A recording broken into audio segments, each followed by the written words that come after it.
Hello everyone, and thanks for joining me once again. Now, as we're getting closer to another end of the year, what I'd like to do today is give you a roundup of a little clutch of favourite finds over the last 12 months or so. I've had so many fab finds recently, luckily, far too many to stick into just one video, so there may be another roundup video to come. And in this video, I've narrowed my finds down to coins, tokens, and dress accessories. So, first up, coins and tokens, ranging from the 13th century to the modern day. You'll often hear me say that where there are pins, there may be coins, and where there are modern coins, there may be old coins. And while it doesn't always ring true, it can yield pleasing results. And sometimes a coin-like item will turn up, a token, for example. Now, we know that tokens of the British Isles, dating from the 13th century onwards, had multiple uses, such as token coinage used by pilgrims, rural tallying systems, and, particularly from the 17th to 19th centuries, used in lieu of small change when small units of currency were scarce. Tokens of the British Isles come in all shapes and sizes, from lead and tin to copper and brass, and, believe it or not, even pottery, such as the tokens on the screen now. Technically, however, as described by the Portable Antiquities Scheme Recording Guide, tokens are metal discs which feature designs and often inscriptions, and which were intended for use as either symbols of receipt or debt for either goods or services, as passes, or in small transactions in times of shortage of small denominations in the currency. Right, have you got that? So, here is my oldest leaden token, a recent find, but it dates from 1350 to 1430, which means this lead token here has been lost in the River Thames for up to 671 years. This token is of geometric design and features in the book English Tokens 1200 to 1425 on page 77. Let's take a quick look at that.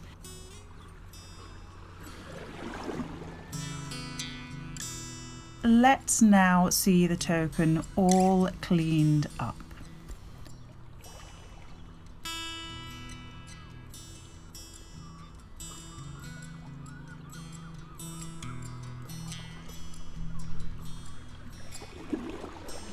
Tokens, used in lieu of currency, provide a real spectrum of information, from hardly anything at all to dates, places, and names. For example, 17th century trade tokens are rich in detail and design, and share a wealth of information that allows the finder to piece together a real sense of time and place, such as this one here, which I actually found many years ago. This is a 17th century trade token, a complete English post-medieval copper alloy farthing trade token dating from AD 1648 to 1674. Whew, that was a bit of a mouthful. Right, the legend reads, at Shadwell Dock, at the world's end, can you see the outline of the three men standing with astronomical instruments around a globe? Although we can't find records of the world's end, the assumption is that it was a tavern. And there is one other similar token recorded on the Portable Antiquities Scheme, and strangely enough, that was found by my mudlarking pal, Nick Stevens. You can check out more 17th century trade tokens on the excellent website Peeps Small Change. I'll put a link to that in the video description. Now, another type of token frequently found on the foreshore are simple leaden tokens which largely date from the 13th to the 19th century, and this includes that particular period of the 18th century to which the Powell classification system can be applied. And here are some examples of my 18th century tokens, and it's said that London is another world when it comes to these beauties.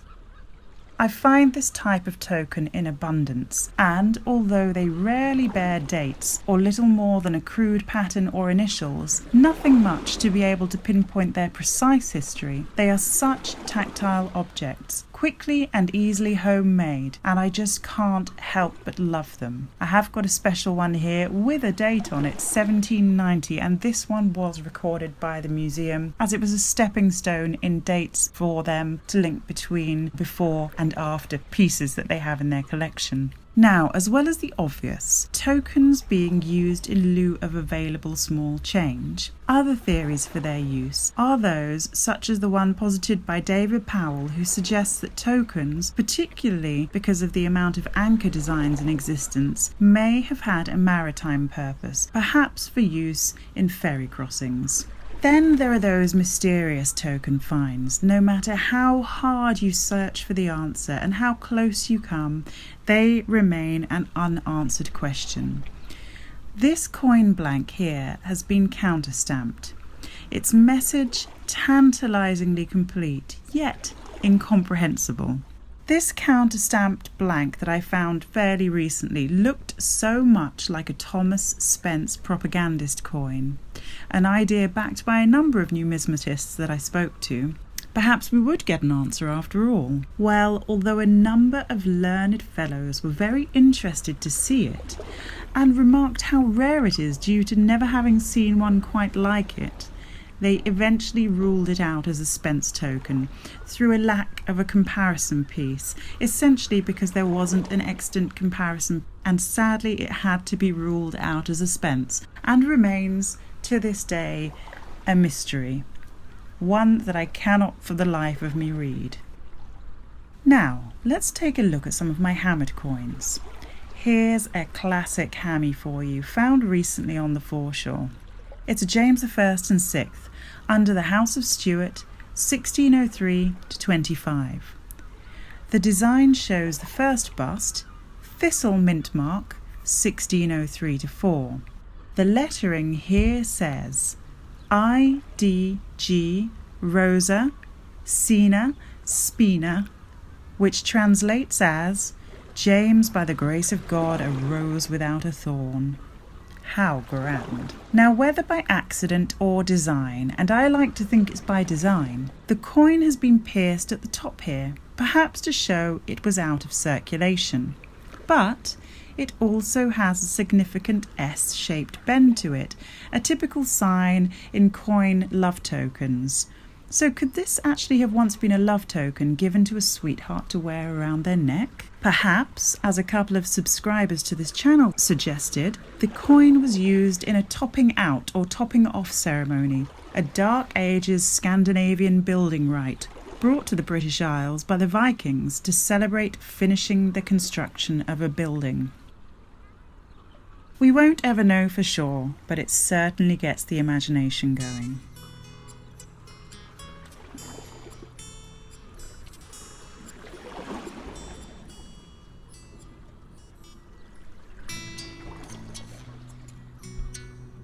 Now here's a strange coin, another recent find, made of zinc alloy and square in shape.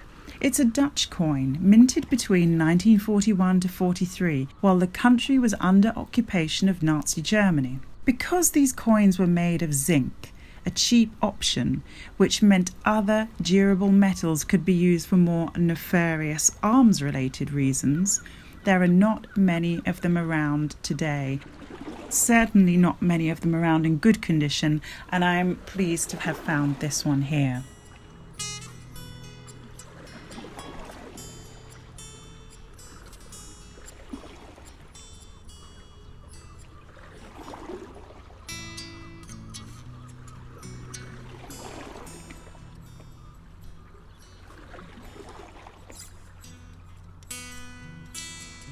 Let's get up to date with some modern coins in this patch here. And although they are as modern as it gets, it's always a thrill to find a proper coin patch that turns up many, many coins. And look at this little lot.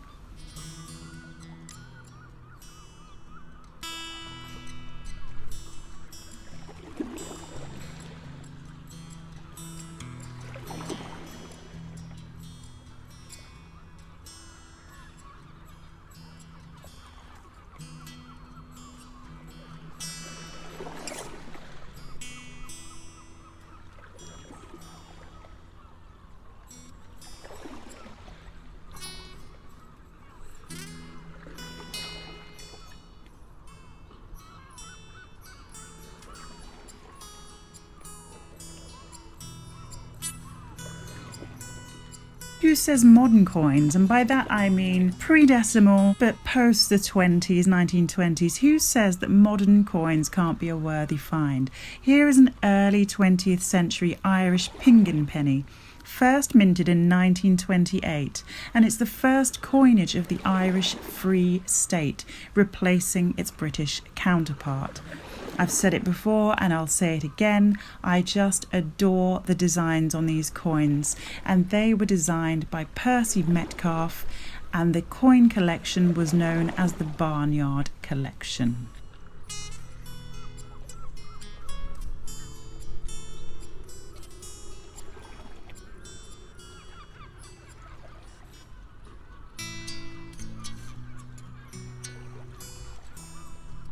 Alright, let's sashay over to some dress-related finds now. And we find a number of dress-related treasures on the foreshore. So think buttons, studs, fasteners, shapes, mounts, buckles, strap ends, and so on. In this video, I grouped together 4 common items, of which there are a number of variations, all from recent trips to the foreshore. Now, the 4 items I want to look at are lace tags, also known as shapes or aglets or aguillettes, cufflinks or buttons and studs, being collar and cuffs both.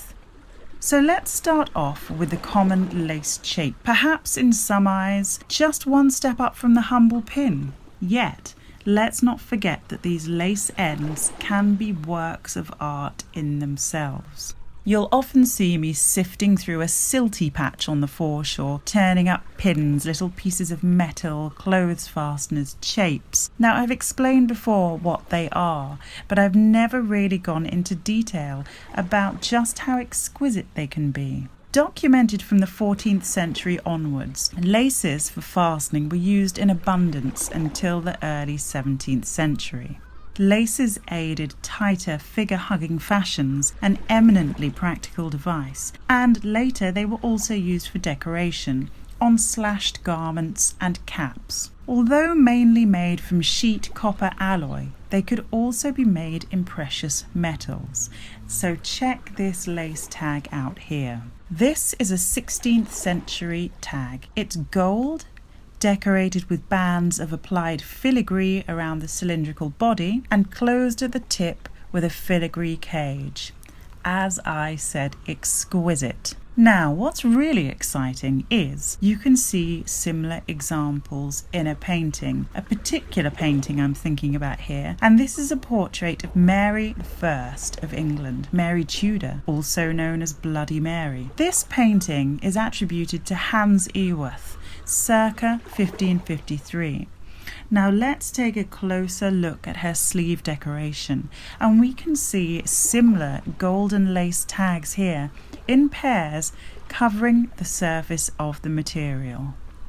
So here's a quick tip for you. If you're searching for shapes, laced shapes, aglets on the PAS, which is the Portable Antiquities Scheme database, you should use the term lace tags, as this is how they prefer the items to be recorded.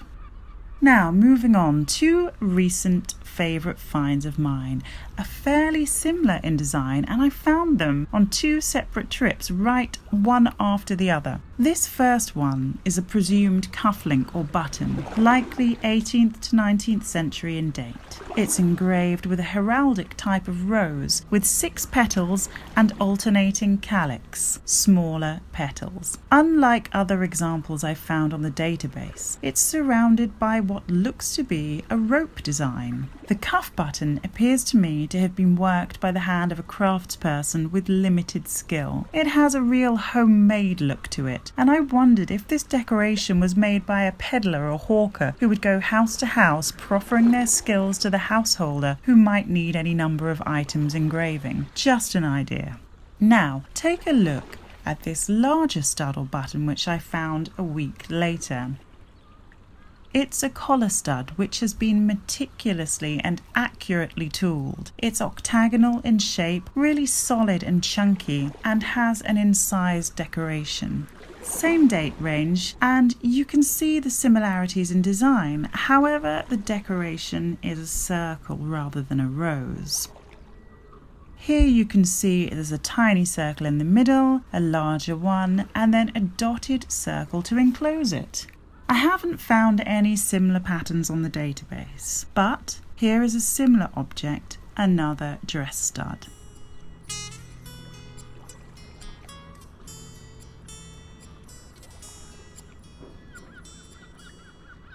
Due to the pandemic sending the world into meltdown, quite rightly, I haven't been able to have my regular appointments with the Fines Liaison Officer at the Museum of London. Therefore, this collar stud is a bit of a mystery at the moment, as is this strange little thing here, which is another recent find. I'm presuming it's a cuff button. You see the signs on the back here showing some kind of shank or attachment, and the decoration on the front is a W, so likely a personal item. But again, I don't know exactly what it is. I think it's a little earlier in date than these other two fasteners I've just shown you, but we'll have to wait and see. So as soon as my next one-to-one meeting is booked, I will update you guys. For now, I'm going to leave you with the sad tale of my buckle adventures, or lack thereof. There are those items in a mudlark's life, no matter how seasoned, that remain a running joke. And if you've been following my adventures for a while, you'll know about my lack of success with buckles. Modern buckles, that's fine, I've got lots. But it's the older ones that I'm looking for. And sure enough, I often find late medieval to early post-medieval shoe buckles, you know the kind, those annular ones. But my run of luck with larger decorated buckles, particularly of the 17th and 18th century, the ones I'd really love to find, a really nice juicy buckle. Well, let's just say this is how I first introduced the word partifact to you guys. Partifact. Part of an artifact. Check out these few near misses from recent outings and feel my pain. Alright guys, well that's it for me this week. I'm back out on the foreshore in a couple of days, so expect a brand new foreshore video very soon. And I'm off on my travels once again. I'll be up in the north of England next week, so do look out for another Northern Estuary video in the coming weeks. Until then, keep merry and have fun. I'll see you soon. Bye for now.